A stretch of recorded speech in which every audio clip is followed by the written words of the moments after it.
মাত্র 7 মিনিটে সব শেষ। আহমেদাবাদে ভেঙে পড়লো এয়ার ইন্ডিয়ার ফ্লাইট। গুজরাটের আহমেদাবাদে ভয়াবহ বিমান দুর্ঘটনা।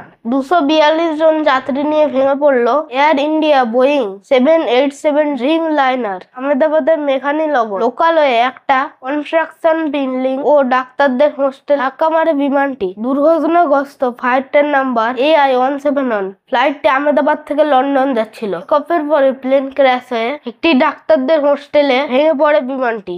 এতে কিছু ডাক্তাররাও নিহত এবং ক্ষতিগ্রস্ত হয়েছে। ফ্লাইটটিতে ছিলেন 230 জন যাত্রী আর 12 জন ক্রু মেম্বার। যাত্রী তালিকায় গুজরাটের প্রাক্তন মুখ্যমন্ত্রীও ছিলেন। ঘটনাটি ঘটে দুপুর 1:38 একটি পরিবারের 3 জন শিশু সহ 5 জনের মৃত্যু হয়েছে। কেবলমাত্র একজনকে জীবিত অবস্থায় পাওয়া গেছে। তিনি 11A সিটের যাত্রী রমেশ কুমার বিশ্বাস।